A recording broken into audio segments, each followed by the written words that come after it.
এদিকে আসো, এদিকে আসো। পেশার জি। প্রেম করতে কখনো? না ভাইয়া। কি বলে বাপরে, আরে এই ফুলটা দেখি, এই ফুলটা দিয়ে তোমাকে নবীন বরণ করবো। থ্যাংক ইউ ভাইয়া। আর তুমি কি করবা? তোমার প্রেমিকাকে বরণ করবে। যাও, বাবু ভাইয়া, প্রেমিকা। এই রাস্তা দিয়ে প্রথম যে মেয়েটা ঢুকবে তাকে তুমি এই ফুলটা বরণ করবে। যাও। হ্যালো, শুনছেন? আসলে আই লাভ ইউ। এই ছেলে, কি করতেছো? কি কোন year? Third year final year? Plus তোমার র্যাঙ্ক দিতেছে। জি ভাইয়া। গোলাপ ফুলটা তো সুন্দরই দিচ্ছে, তুমি র্যাঙ্ক দিচ্ছিলে কেন সেটা বলো। এভাবে তরুণদেরকে তোমরা যদি এভাবে র্যাক দাও, ওরা কি শিখবে? আচ্ছা যাই হোক, সরি বলো। পরে বলবো আমি পরিবেশ নষ্ট করতেছো তুমি ক্যাম্পাসে, তুমি পরে বলবো না? আপনাদের ছোট ভাই হয়ে আমি সরি অ্যাকসেপ্ট করতে পারবো না ভাইয়া। আমাকে একটা মেয়ের সামনে র্যাক দেওয়া হয়েছে, আমার পা ধরে মাপ চাইতে হবে। কি বল, আমি পা ধরবো? পা ধরবা? ধরো ধরো ধরো, কি বলে আবার? কি ভাই? কোন ইয়ার? আমি কোন ইয়ার মানে তোরা না ফার্স্ট ইয়ার করিস বেয়াদব করিস আমার সাথে এই মামু বেটা বাপ ঘটনা যা ঘটার করছে ইচ্ছা করে এমন করছ না। আজকে ওকে সরি বলে দিবি। এই না আমি বললাম, চিন্তা করতে তো আমার লজ্জা লাগতেছে, নিজের উপর লজ্জা লাগছে। কোনো মানিজ্যত নেই, কোনো প্রেস্টিজ। এই কি ব্যাপার? আপনার কি মেয়েদের রাস্তায় আটকানোর স্বভাব নাকি? এই মেয়ে, তোমার নাম কি? হোয়াটএভার, তোমার নাম যাই হোক, তুমিও ফ্রেশার, আমরাও ফ্রেশার। ঘটনা হচ্ছে কালকে যা ঘটছে, আমার বন্ধু এটা ইচ্ছা করে করেনি। এটার জন্য আমরা দুঃখিত। সরি। আপনি কেন আসছেন? আপনার বন্ধু হয়েছে সরি বলতে পারে না? আচ্ছা আচ্ছা থাক থাক কারো সরি বলা লাগবে না চল সরি, প্লে তো গেল। তোর জন্য আমারই জুতা পাম্পটা হইল। তো সুন্দর করে সরি বললাম, পাত্তাই দিল না। তো সরি তো মনে হয় বানান ভুল ছিল।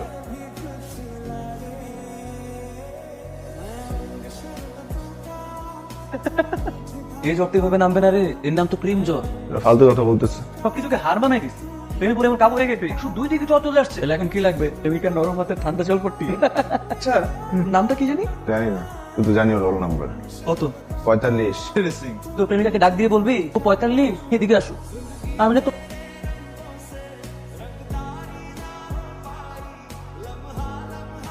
কিরে 45? কিসের 45? আনে জানে 45। কিরে 45? দোস্ত ছেলেটা কিন্তু সুন্দর আছে, দেখার মধ্যে কি আছে? ছেলেটা তোকে পছন্দ করে দোষ, পছন্দ করে তো কি হয়েছে? আমি এসব ঝামেলার মধ্যে যেতে পারবো না। আশ্চর্য, চেনা নাই জানা নাই দুনিয়ার সত্য খবর ছড়াই দিছে। যে আমাকে দেখে সে আরফ আরফ করে চিৎকার করে, এমনিতে কোনো কথা হয় নাই, তার মধ্যে অবস্থা। আচ্ছা শোন, আমরা তো ক্লাসমেট, আমরা তো কথা বলতে পারি, ফ্রেন্ডশিপ তো করাই যায়। দাঁড়া, আমি এখন ব্যবস্থা করছি। এত অবাক হওয়ার কি আছে? আমরা কথা বলতে পারি না। শোন, না না, বলো। তুমি তো আফরিনকে পছন্দ করো। আমি না মানে না মানে কি? পুরো ভার্সিটি শুদ্ধ জানে তুমি আফরিনকে পছন্দ করার। করে আমি সাক্ষী। আমি তাই ভাবলাম যে সেটা করাই দিই। শুধু ফ্রেন্ডশিপ। হ্যাঁ, শুধুই ফ্রেন্ডশিপ। যে ফ্রেন্ডশিপটা হোক, তারপর এরপর ফ্রেন্ডশিপ থেকে পজিটিভ হতে পারে, নেগেটিভ হতে পারে। পজিটিভ নেগেটিভ সত্য কি নাত্য কিছু তো একটা হবে। হ্যাঁ সেটাই। তো তাহলে কি আমি বলে দিব আফরিনকে যে তুমি ফ্রেন্ডশিপ অ্যাকসেপ্ট করেছো? চলো বলে দাও, ধনাত্মক ধনাত্মক। এভাবে না, কালকে বিকাল ঠিক 5টি বাজে চলে আসবা, মনে থাকবে? ঠিক আছে। এই যে আরব, আপনি কি বোবা? তো কথা বলছেন না যে? আমাকে কিউর সুইট যাই বলুন না কেন, আমার সাথে কিন্তু প্রেম সম্ভব না। আপনাকে দেখতে ভদ্র ছেলে মনে হয়, এই জন্য আমি এসেছি। আপনার সাথে বড় ফ্রেন্ডশিপ হতে পারে, এর বেশি কিছু না। আচ্ছা। মন খারাপ হয়ে গেল মনে হচ্ছে। না না, এটা আপনার জন্য। বাহ, আমি তো ভেবেছিলাম আপনি ফুল টুল কিছু নিয়ে আসবেন। যদিও আমার বই অনেক পছন্দ, বইয়ের মধ্যে আবার কিছু লিখেছে কি জানি তো। না না, আপনার ফোন নাম্বারটা দেওয়া যাবে?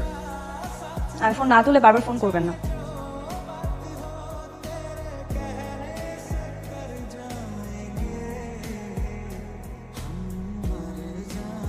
Thank you. নতুন বইয়ের পাতার গন্ধ আমার খুব ভালো লাগে। আর কি ভালো লাগে? তোমার চুলের ঘ্রাণ ভালো লাগে। তুমি আমার আশপাশে থাকলেই আমি টের পাই। তোমার জন্য বইতে কিছু একটা লেখা আছে। সে যদি তোমাকে অগ্নিতে ফেলে মারে, বিনা চেষ্টায় মরে যাবো একেবারে। সে যদি তোমাকে মেঘে দেয় উত্থান, আমি বৃষ্টিতে খান খান। আর আমি জানি তুমি আমাকে পছন্দ করো, আমাকে ভালোবাসো। এই জন্য গত 1 বছর আগে আমি তোমাকে বলেছিলাম আমাদের মধ্যে ফ্রেন্ডশিপের থেকে আর বেশি কিছু সম্ভব না। আমার ফ্যামিলি অনেক কনজারভেটিভ, এখনকার ফ্যামিলির মতো এতটা ফ্রেন্ডলি না। আমি যেমন আমার ফ্যামিলিকে ভালোবাসি, ঠিক তেমন আমি তোমাকেও ভালোবাসি। আরফান, তোমার সাথে সারা জীবন থাকতে চাই, সংসার করতে চাই, বিয়ে করতে চাই তোমাকে। মৃত্যুর রাত পর্যন্ত একসাথে থাকতে চাই। আমি তোমাকে এমন একটা জায়গায় দেখতে চাই যেখানে আমি তোমাকে আমার বাবার সামনে নিয়ে গিয়ে বলতে পারি আমি ওকে ভালোবাসি, তোমাকে আমি বিয়ে করতে চাই। সবাই বেশ ভালো রেজাল্ট করলো, ইউনিভার্সিটির শেষ দিন। আমি ঢাকা যাব বাবার বিজনেস দেখতে, তো স্কলারশিপের জন্য ট্রাই করতেছি। দেশেই থাকবে না, আর তুই থাকবি তোর খেলা নিয়ে ব্যস্ত। আর হবে দেখা। লাইফের এই পয়েন্টে কে কোথায় যাবো তার কোনো ঠিক ঠিকানা নেই। হয়তো এরকম আড্ডা হবে না কখনো। পরিবেশটা কেমন ঠান্ডা হয়ে আছে, আমরা যে একসাথে থাকবো না। তোরা কি শুরু করছিস তখন থেকে? তবে বন্ধু আবার কোন অভিমানে।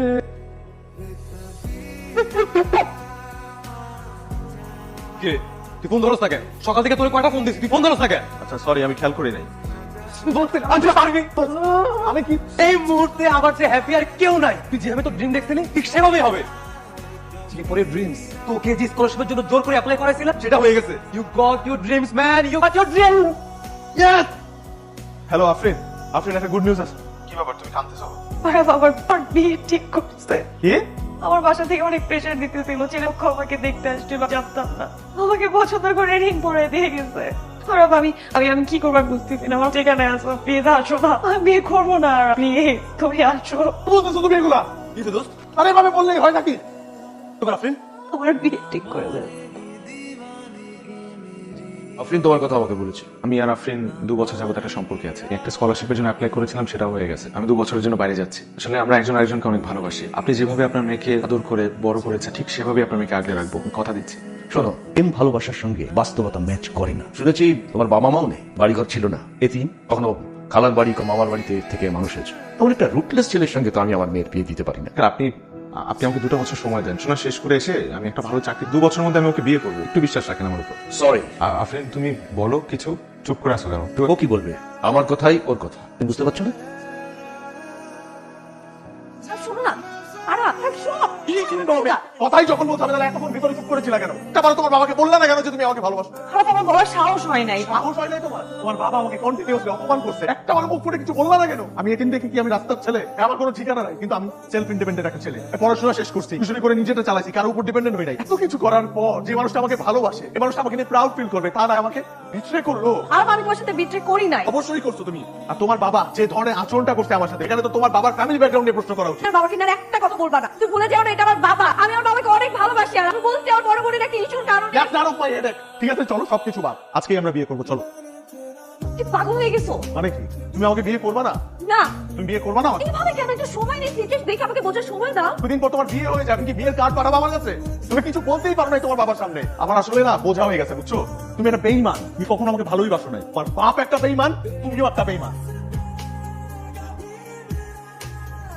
আমি চলে গেছি, কিন্তু যাওয়ার আগে আমি বিকাল 5টা পর্যন্ত বাস স্ট্যান্ডে ওয়েট করবো। তুমি যদি না আসো, তাহলে তার কিছুই বলার নাই। তোর জন্য স্কলারশিপটা খুব ইম্পর্টেন্ট। যেহেতু তুই স্কলারশিপটা পাইছিস, লাইফে এমন অনেক কিছুই ঘটে, যেটা পরে ভেবে খুব ফানি লাগে। হ্যালো আরা, তুমি চুপ থাকলেও আমি তোমার নিঃশ্বাসের শব্দ বুঝি। তোমার ফ্লাইট কয়টায়? দুপুর 3টায়। আজকে আমি তোমার দেওয়া হলুদ শাড়িটা পরেছি। এই হলুদ শাড়িটা আমাদের গায়ে হলুদে পরার কথা ছিল। শাড়িটা পরেছি ঠিকই, তো বিয়েটা হচ্ছে অন্য কারোর সাথে। এখন আমার খুব দেখতে ইচ্ছা করছে। বিয়ে কাল না পরশু? পরশুদিন সকালবেলা। অবশ্য তুমি একদিক দিয়ে বেঁচে গেছো, আমার বিয়ে হয়ে যাবে সেটা তোমার সামনের থেকে দেখতে হবে না। যাই হোক, ভালো থেকো। তোর কি বেশি খারাপ লাগতেছে? তোর কি ইচ্ছা করতেছে বল। আমার ইচ্ছা অনিচ্ছায় কি আসে যায়। অবশ্যই যায় আসে। এখন দেখ, তোর কাছে 2টা অপশন আছে। হয়তো তুই এখন এয়ারপোর্টে যাবি, পরে যে প্লেনে উঠে তোর ড্রিম চেস করবি, আর না হলে অপশন নাম্বার 2, মন যা চাচ্ছে তুই তাই করবি। তোর মন কি চাচ্ছে আমাকে সেটা বল। আমার মন চাচ্ছে আমি আফরিনকে শেষ একটা বার জড়িয়ে ধরে ওকে বলি কত ভালোবাসি। কি রে, কি অবস্থা? আফরিন এয়ারপোর্টে পৌঁছে দিছস? না, মানে গাড়ি ঘুরে ফেলছে। কেন? আজকে আফরিনের গায়ে হলো। জানি তো আফরিনের গায়ে হলুদ, দাওয়াত দিছে। আমাদেরকেও দেয় নাই, কিন্তু আমরা যাচ্ছি। তুই থাক, তোকে নিতে আসতেছি। তোমরা আমার শিষ্ট কেন? আমার কোনো পরিবার নেই, বাবা মা নেই, কিন্তু আমার বাবা মা মারা যাওয়ার আগে আমাকে খুব ভালোভাবে শিখিয়ে গেছে মুরব্বীদের দোয়া ছাড়া শুভ কাজ সম্ভব না। আপনি আপনার মেয়ের জন্য সবচাইতে ভালোটা চিন্তা করবেন, এটাই স্বাভাবিক। আপনার মেয়েও আপনাকে যথেষ্ট শ্রদ্ধা করে, সম্মান করে। এই কারণে সুযোগ থাকা সত্ত্বেও সে কোনো ভুল সিদ্ধান্ত নেয়নি। আমার কাছে আমার স্কলারশিপটা স্বপ্নের মতো, সেটা আমি পেয়েছি। কিন্তু আজকে ট্রেনে ওঠার আগ মুহূর্তে আমার মনে হয়েছে আমি আমার এই স্বপ্নটাকেও স্যাক্রিফাইস করতে পারবো। আফরিন আমার জীবনে থাকে, আমি ওকে আমার সর্বস্বটা দিয়ে ভালোবাসি। আরফ একটা মিথ্যা কথা বলেছে যে আমার কোনো পরিবার নাই। আরফ আমার ভাই, আমার বাবা ওরও বাবা। আর আরফ যখন কারোর সাথে মেশে সবাইকে আপন করে নেয়। আরাফের মতো সম্পর্কের মূল্য আর কেউ বুঝে না। সে তার কাছের মানুষগুলোকে সবসময় শক্ত করে ধরে রাখে, কখনো ছেড়ে যায় না। বাবা, তুমি পেয়েছে কিছু চেয়ে পাইনি, তো কখনো পাইনি, এমনকি আমার কখনো চাইতেও হয়নি। আজ আমি আমার সত্যি আরবকে চাই, তুমি দেবে বাবা। প্লিজ আঙ্কেল, তুমি আমার মেয়েকে কোনোদিন কষ্ট দেবে না? কখনো না। প্রমিস করো।